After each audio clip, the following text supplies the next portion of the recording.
same. Allow Jesus to step into your marriage, and your marriage will never sink.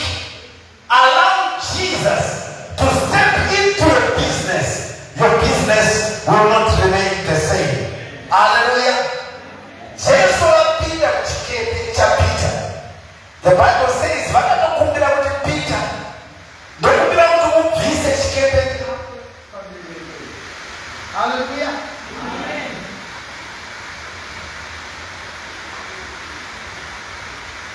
Hallelujah.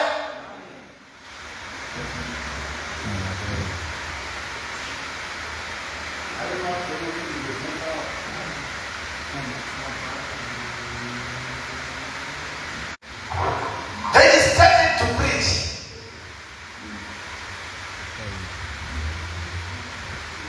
All right. Yes, no. Then he started to preach. Hallelujah. Jesus started to preach. Our people were pressing to hear the word.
Hallelujah. We will not say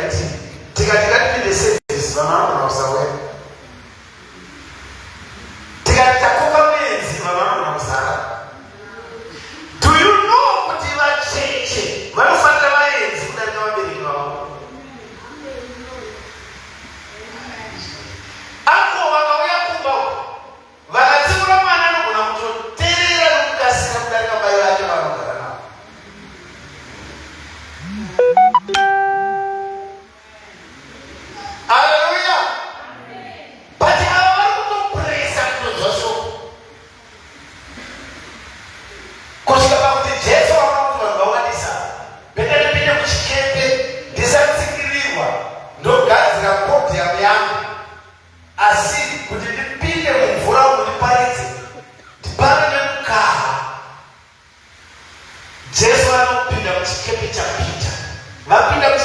The Bible says, Jesus utaka kupaliza. Zvikati Jesu vapedza kupaliza, vapedza kushandisa chikepe cha Peter. Jesu vanoti kuna Peter, varoerema ndosinekazvo ndakandifanira vanhu vanenge vachipopotera vanhu ivava because haisati zvikundi zvimozvakumwa musikazo kuti tine kungwara kwese pasta zvinhu zvadzimaba hatinaisandoziva saka ndovanispekta kwakanaka ndovakatobakabata service itai muchirova maoko tikamira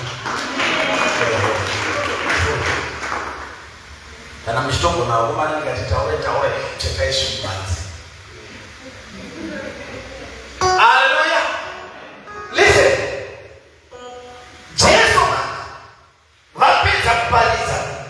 Allow Jesus to finish his business in your life, and your life will turn around for the better. Are you here? Jesu vapedza kupaliza vanoti Peter kastai manditsike mubati, asi Peter anoti we have toiled overnight hatina chatabata, tatraya usiku hwese, we have hustled and tussled, but we got nothing. Let me tell you, in your own ability, in your own capacity,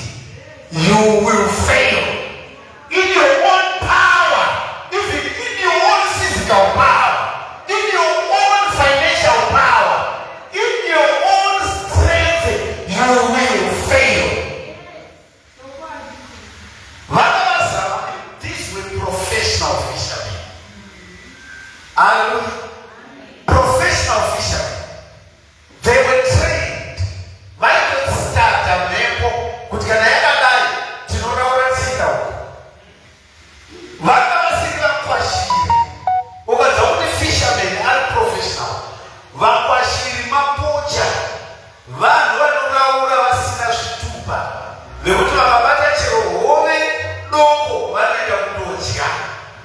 Asi mafishermen anoziva saizi yehove dzekutora. Zviri kujekereza. Hallelujah.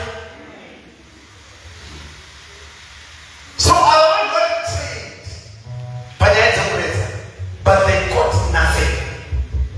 Ukaona kuti we toiled usiku wose kuratidza kuti kwakachena the previous day vakavabata zero fish usiku wese kusvika kwaita Jesu vari kusvikawo havana kana fish. But Jesu havasi kutanga vaadresa nyaya yefishi dzavakomana, vanotanga vandoredza vanhu. Jesu vanotanga vanoparidza. Hallelujah. Let me tell you pazvinhu zvose zvetingaita pasangano rino, tikatenga PA system, tikatenga marori, tikatenga mabhazi, tikatenga simbi tikavaka, but kana tikasaparidza hatina zvataita. Kana tikasatendeusa vanhu hatina zvataita. Ladies and gentlemen, Jesu haana kufira kuti tidraivhe mota dzakanaka, haana kufira kuti tigare mudzimba dzinodhura, haana kufira kuti tipfeke masutu anoshamisira. Akafa pamuchinjikwa so that sinners can be brought to Christ. Saka anoti first things first. Anoita major on the major. Nowadays the church is majoring on the minor. Church iri kuconcentrate maningi nezvinhu zvisinei nezvakafira Jesu. Chero matestimony mamwe atopiwa, munhu anogona kungomira pano otoshaina. Unomira agona akagofunga kuti patestimony. The only testimony that is powerful is the testimony of the power of the cross. The only testimony. Let me tell you something. I would rather not post my new car on my status and post rather the number of people I'm baptizing. But status ndingamucheka kubhabhatidza kwevanhu kudarika dzimotokari. Aizve munhu akaita dress iwani imunofunga kuti kaposi aka ndeke Sunday settings izvo kana inyuwani. Munhu akafitwa munofunga kuti wanga akamirawo kuti imi munofunga kuti pamwe ari kuda kuti pamude logo yekwaanopinda nyamba kwete ari kuda kuratidza mbatya dzaakapfeka. Jesu akakufira madhende. Handina kufamba nakashama kupfeka zvakanaka kwakanaka, asi mwoyo ukaita yakupfeka zvainofanirwa kupfeka kuitira kuti kana topa testimony yonanga pana Jesu. Am I helping someone? Am I helping someone? Varume tichandobvunzwa zvimwe haizvi. Tichandobvunzwa. Tinopanana pressure mumasocial corridors. Pressure. Ende zvimwe zvatokwesisa zvikoti. Ndinokubatsirai. Muzairo kuti munhu anogona kumaita zvisina basa. Zvimwe zvacho asina investments. Mota iliability, but munhu anotora liability yake wotoiposta sekuti ndo testimony. Posta basa rakafirwa naJesu pamuchinjikwa. Ende idzo mota dzacho vari kuvanode kupuwa pressure nawo vanhu womanya kutenga motokari usina kana imba yekugara. Seni zvangu musatipa pressure, siyai ndidrive kandokudrive ikapo. But mumwe musi mukanditevera muchaona nezvinhu zvisina basa zvepanyika panapa. Jesu ndiye ngaaparizwe. The main objective of the church, ladies and gentlemen, is to preach Christ. Him crucified. Hallelujah. Hallelujah. People are concentrating on the splendor and beauty of buildings. But some buildings are empty. When I say empty, I'm not saying there are no people there. Listen to this, it's powerful.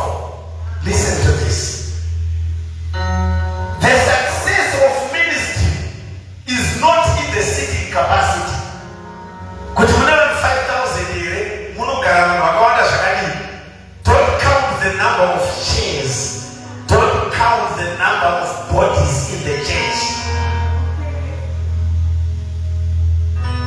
What about Zara?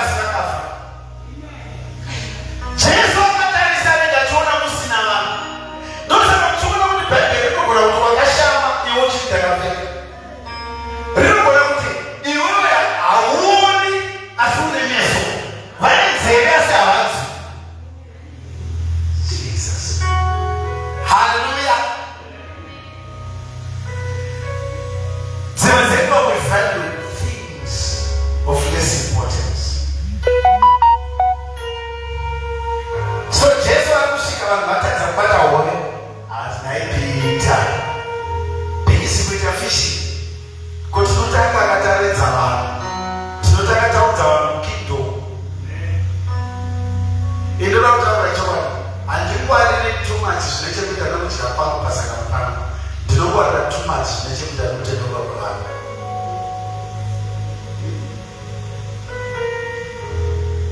Because kana ndine nzara ngandizvitsvakire zvokuti handisichirema. I don't focus on that. I focus on soul winning. Chimwe chandakafambira pasangano rino kuuya kuzodya nhamo dzangu. Ndakauya kuzodya matambudziko avo hauna kundinzwa. I came to eat your sorrows. I came to eat your problems. Ndosaka Jesu ari kuti kuvadzidzi, vadzidzi vari kuti Ishe handei tinotsvaka zvokudya. Jesu ari kuti endai munotsvaga ini. Zvokudya zvangu kuita kuna mababa vakandituma. Ari kuti inini changu chikafu is to do the will of the Father. Hallelujah.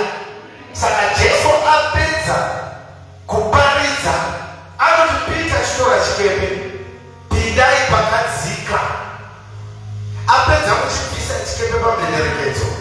And upon the arrival of Jesus, Peter and all those in his company were washing their nets. Vaigeza mambure vanhu. But Jesu asked kuti zvikepe zvese torai mambure mupinde. And neither did he say regai. Toda kuonesa chikuti ava vamone zvikepe ava naiti pamwe zvikepe zvakawanda. Come on, zvikepe zvakawanda. But listen to this. Jesu vakupa instruction kuna Peter. Denoda ndiri mumwe munhu aripo ane chikepe chake. Paidzi Peter, pinda pakadzika ndaitotorawo changu. Onai kupusa kwana. Peter abata mambure akudambuka. Haana kuvakana. Unodzi akaninira. Kuninira kuita sei? Akapa saini. Unonzwa saini yaPeter achikudanai kuzobetsera kutakura hove dzaPeter. Adzisi dzavo dzavari kumhanyira. But Jesu vapa instruction kuna Peter. Asi vamwe vanhu vakangookera. Ndoda kutaura shamwari panozha vamwe zvavo. Ndosaka uchinzi panorayirwa muranda mwana wamamuteerera. Usatambisa mukana. They were in the presence of a mighty man. They too could have gone and vaibata. But vakati haringaitiokere zvaudzwa Peter. Dzimwe dzenguva pakabatidzwa pano nezvananhingi kubata foshoro munookera. Ndoda kutaura shoko rawadya ndo rinoweka muupenyu hwavo. Rawafoshora harishandi. Mapiritsi ari pasi pepilo agoni kukubatsira. Anokubatsira neawapedza. Haleluya. Saka vakaokera iye Jesu achitaura naPeter. But Peter kungova pasaini. Vanomanya wene kunobatsira kukusumudza. Orai zvamaona Peter achibata vadi kutorawo zvedu zvikepe. Kwakutorova vakanaka kupa. Alright. Vawanikwa vachisuka rutava vakawanda asi abataiwa. But at least havanana vari kusuka rutava ndarutopedza. Kusuka rutava is a sign not of surrendering. Ndoda kukubatsira. Ava varume ava indoona sokuti vanga vasina kusurrender. Vanga vasina kuita give up. Why? They were washing their nets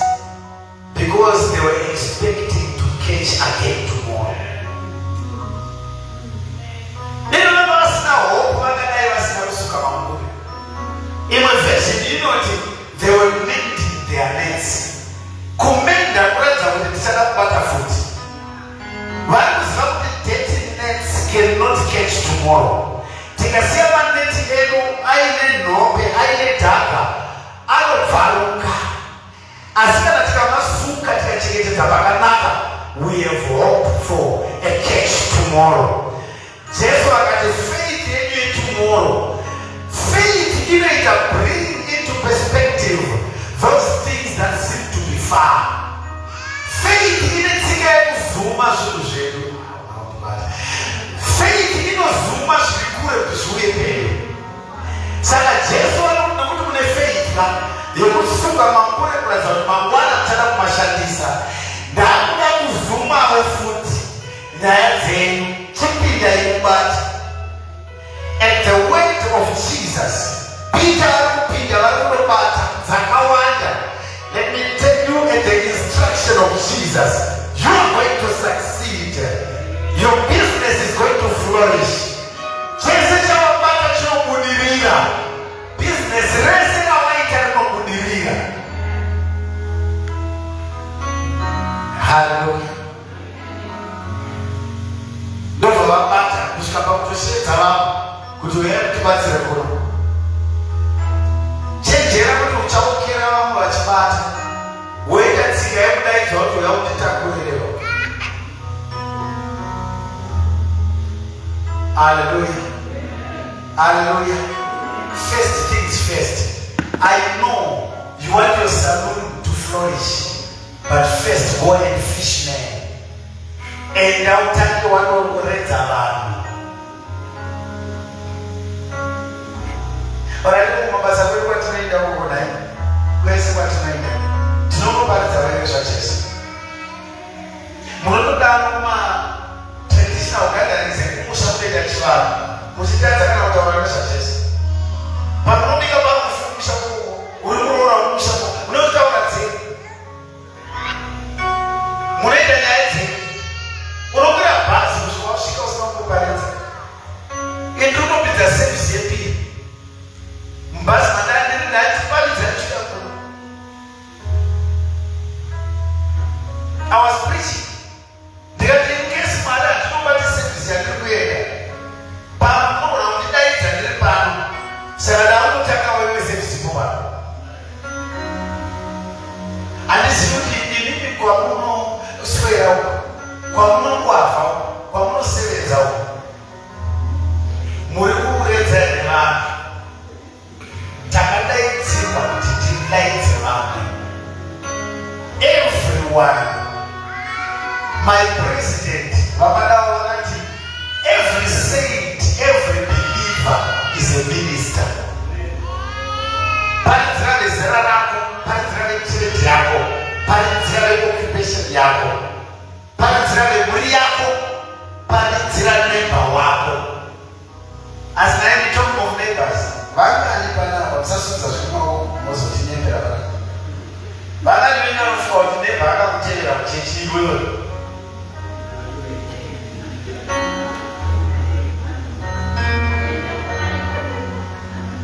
Neighbor wako musasudza zvemaoko mozotinyembera vanhu.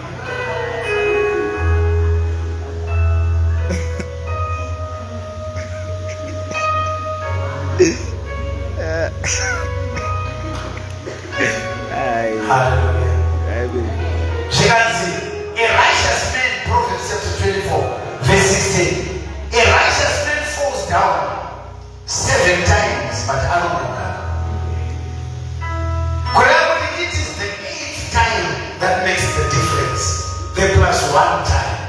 Failure is the beginning of yet another trial. Maybe you did not make it in certain spheres. It's not the end of the road. It's the beginning of another chapter. God is flipping a new chapter in your life. Kana ukadona. Bible that a righteous man falls down 7 times. Kuri kuti wakakura mano wakanomwe zvikujenga zvinezvi. Azvina kuti mutadzi akakura kana chiwakanomwe kuzotiwa mutadzi. Unotowazva. We Iraq. The pay 2 in 1. But now we have a ministries. Murugure pastor. Kuna watu wakakundikana. Anaenda kuchaka wamwe bana. Tunamsupport kwa kukundikana pale. But huyu akadona akumbuka. Failure is not a person. Failure is an occasion. Failure si Mungu, usiwe failure cheat. Hallelujah. You are not what happened to you. You are what you choose to become. Zaidi na upendo hapa sisi wewe. Ulizo unachoza kuwa. Hallelujah. My setbacks may amuse you, but my comebacks are going to confuse you. My setback angle can amuse you, but my comeback angle will confuse you. Why? Because I'll take my setbacks into comebacks. If the problems are a classroom, learn something from them. One gonna rise up, come on. Shake the dust. Come on. Soldier on. Muka. Haikuna mtapawira. Kudona kusikufa. Muka. Kudona kusuda nano. Because Adona achifamba. Anuwira mberi. Kunayakuta atimukiri panda. Kumburiwa. Dinokukira panda donera. Move on by any means. Kudona kusuda nano. Am I talking to someone? Zikazinamika chapter 7 verse 8. Usafara mwekwa. Ukadona ndawira pasi. Ndichasimukashi. Ukadona ndere murima. Jehova wachachieta chako. Saka don't give up yet. Don't throw in the towel. Don't hang the boots yet. Keep on keeping on. You might have failed. Failure is the beginning of yet another trial. Flip that page. The past belongs. Neuda mwishkoro. Vamwanushka destiny. Neuda mwishungu. Vamwanushka destiny. Neuda mwifaith. Desert nenyasha zakasiana. Omwana mumane kepraga. Ogala kutsaya kupinda mnyasha zauma ukuliribu. Unokundikana. I've come to encourage you today.